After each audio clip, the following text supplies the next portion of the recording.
Welcome to Mysterious History Town, where the past reveals its secrets. Subscribe now so you don't miss more incredible historical stories and mysteries. They found 23 bodies arranged in a perfect circle, not scattered, not collapsed where they fell, arranged. Arms at their sides, faces turned upward, eyes open. Every single one of them. The coroner who arrived on the scene that morning counted them twice because he didn't believe his own eyes the first time. 23 people. No signs of struggle, no blood, no visible wounds of any kind. And in the center of the circle, burned into the soil itself, a symbol that no one at the scene had ever seen before and that no expert consulted afterward could identify. The county sheriff sealed the road within the hour. By noon, state police had the entire ridge locked down. By nightfall, 2 federal agents had arrived from a field office 200 miles away. Nobody told the press. Nobody told the families. And when the official report was finally filed, it listed the cause of death for all 23 individuals as cardiac event, mass. A term that had never been used before in the history of American forensic documentation, and has never been used since. Welcome to the History in Focus channel. Before we go any further, make sure you subscribe and hit the notification bell. What you're about to hear has been buried for over 5 decades. And the people who tried to tell this story before us did not get to finish it. Hollow Ridge does not appear on most modern maps. It sits at the southern edge of Appalachia, in a stretch of land that straddles the border of Virginia and West Virginia, where the mountains press so close together that the valleys between them never see direct sunlight after 3 in the afternoon. It is the kind of place where roads stop without warning, where the trees grow wrong, too close together, too straight, as if they were planted rather than grown, where locals in the nearest town, a place called Grainer's Mill, will tell you that nobody lives up on the ridge anymore. And when you ask why, they will look at you with something that isn't quite fear and isn't quite warning, but sits exactly between the two, and they will say that it's better that way. For most of the 19th and early 20th century, Hollow Ridge was home to a small, self-sufficient community of roughly 60 to 80 people.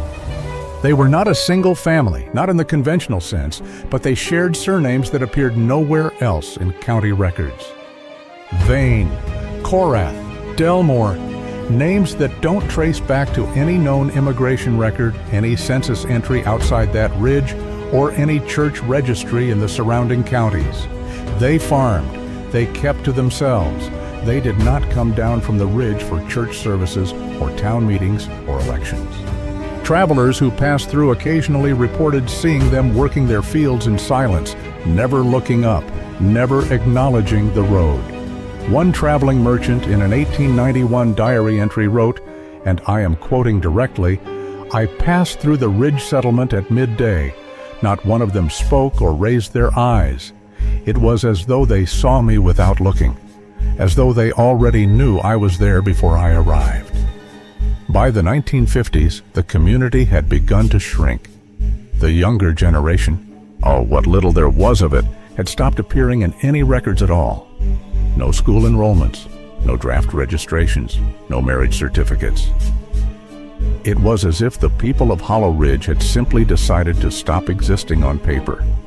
The last known official count of residents on the ridge was taken in 1959 by a county tax assessor named Gerald Holt, who recorded 31 individuals across 4 properties.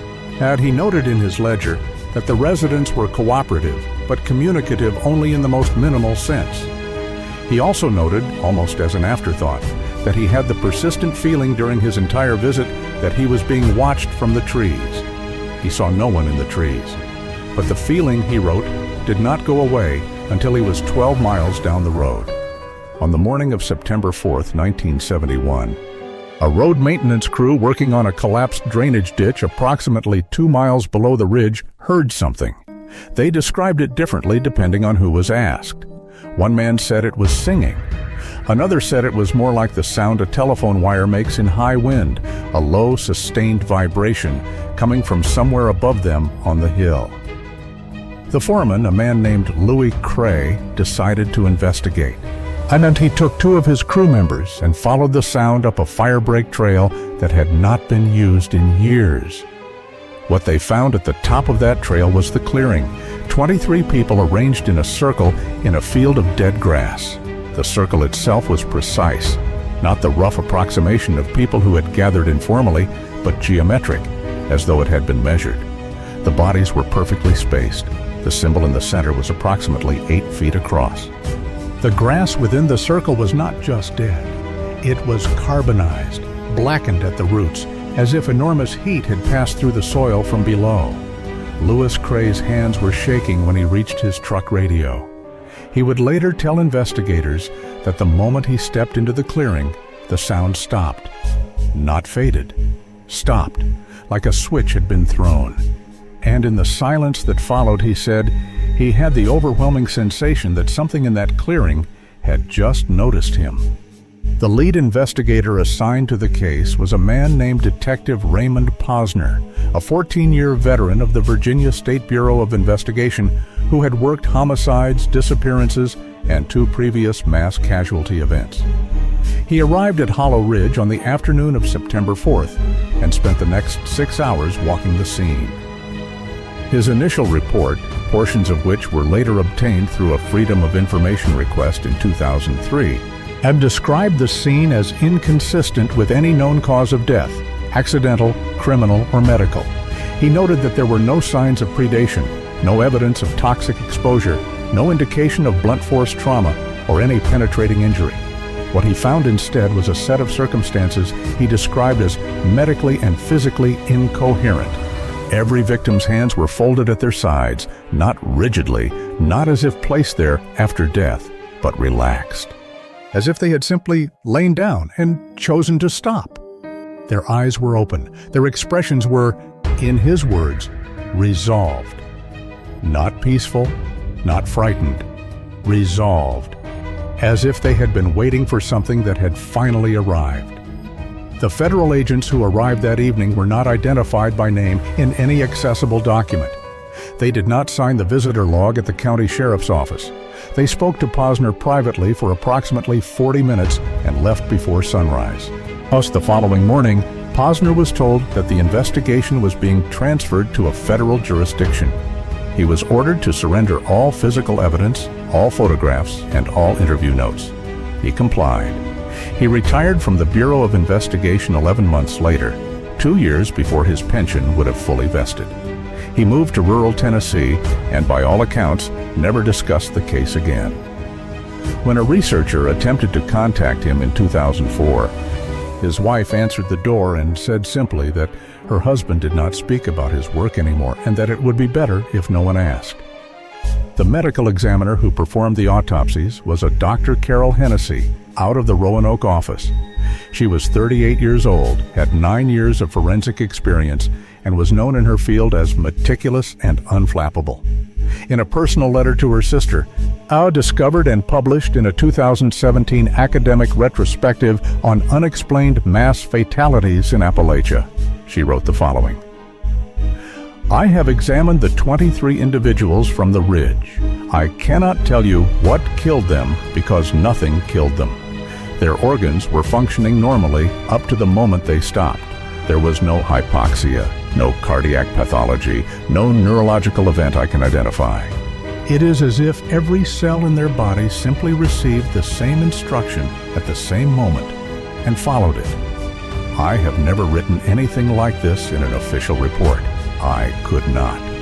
But I am writing it now because I need someone outside this office to know what I saw. She submitted her official report listing the cause of death as cardiac event, mass. She left the Roanoke Medical Examiner's office in 1972.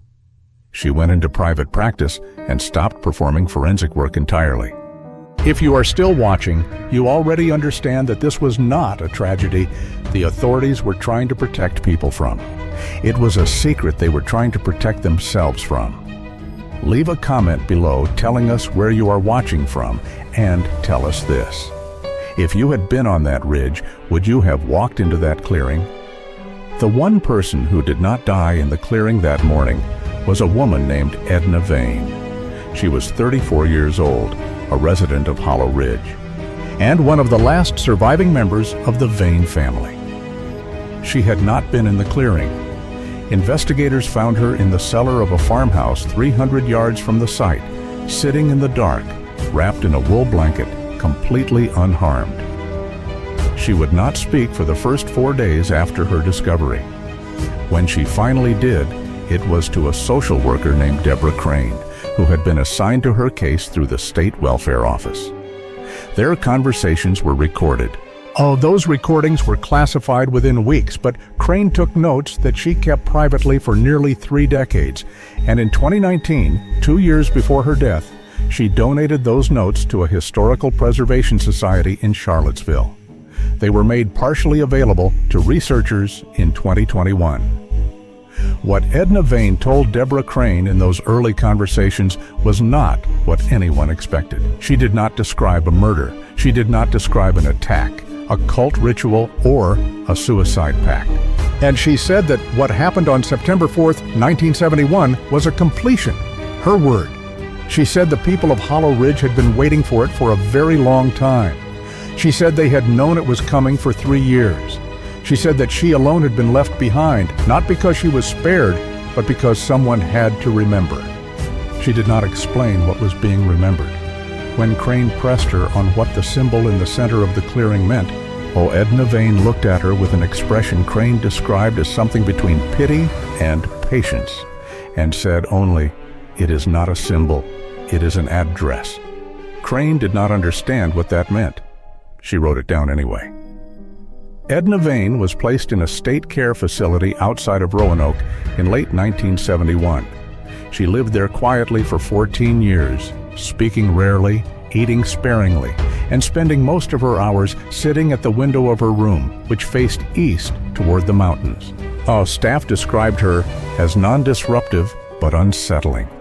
A nurse named Patricia Ames wrote in her care log in 1978 that she had begun to feel, after months of working the wing where Edna lived, that Edna was not simply looking at the mountains. She was listening to them. In 1985, Edna Vane was found dead in her room. She was sitting in her chair by the window. Her hands were folded at her sides. Her eyes were open. Her expression was resolved. The cause of death was listed as cardiac arrest. And she had been 48 years old. The facility director noted in the incident report that her body showed no signs of deterioration consistent with the time elapsed before she was discovered, estimated at 2 days. He marked the anomaly as unexplained and closed the file. The records from the Hollow Ridge investigation were formally sealed by the federal government in 1974 under a provision typically used for national security matters.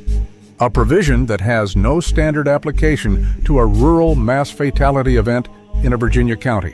The formal justification, obtained through a partial FOIA release in 2009, cited risk of public disorder and the potential for exploitation of sensitive evidentiary material. The documents that were released were almost entirely redacted. What remained visible were dates, names of towns, and a one sentence at the bottom of a cover memorandum that had apparently been missed by whoever handled the redaction process. It read, "The Hollow Ridge material is not to be cross-referenced with any other open file. It is a terminus, not a beginning." No one has ever officially explained what that means. In 2018, a team of environmental surveyors mapping land use in the area found the clearing where the bodies had been discovered in 1971. The grass there still does not grow. Not sparse, not patchy, just bare soil in a perfect circle, 47 years later. One of the surveyors, a graduate student named Callum Marsh, took a soil sample. The lab report came back 3 weeks later with a finding he described as unprecedented in his field. The soil within the circle contained no microbial life of any kind, not reduced, not depleted, absent, as if the ground itself had been emptied. Callum submitted the findings to his department chair. Yet he was told the sample had likely been contaminated and that he should repeat the test. He did. Same result. His thesis advisor advised him not to publish the data. He has not published it, but he kept the report. And in 2022, he shared it with a small community of independent researchers who have been quietly documenting anomalies in the Appalachian region for years. He said in a forum post that has since been deleted that the thing that stayed with him was not the absence of microbes. It was what the lab technician told him off the record before he left. She said that in all her years working in soil science, she had seen dead soil before, contaminated soil, irradiated soil, soil from disaster sites. But she had never seen soil that felt, in her words, like it was waiting. The records are sealed. The witnesses are dead or silent. The investigators retired before their time and did not explain why. The clearing does not grow. And somewhere in the mountains of southern Appalachia, in a place that no longer appears on maps, there is a circle of bare earth with an address burned into its center, an address that has never been delivered to, or perhaps one that has already been received. Edna Vane said someone had to be left behind to remember. The question worth asking is not what happened on September 4th, 1971. We may never know that in full. The question is what was completed that day, and what exactly it opened. Because things that complete do not simply end. They arrive somewhere. And whatever arrived at Hollow Ridge that morning did not leave a return address. Or if it did, it is written in a language that only one woman ever understood. And she is gone now, sitting in her chair by the window, looking east, listening to something the rest of us cannot hear. The ridges are still there. The soil is still bare. And somewhere in the sealed files of a federal archive, there is a word, terminus, not a beginning. But terminuses have two ends. If this story reached you, share it with someone who needs to hear it. Subscribe to the channel so you never miss a story that was meant to stay buried. Leave a comment with where you're watching from and one word that describes how this made you feel. Your comment keeps this channel alive and makes sure stories like this one don't disappear again. Like this video if you believe some histories deserve to be told. And we'll see you in the next one, if you're brave enough to come back.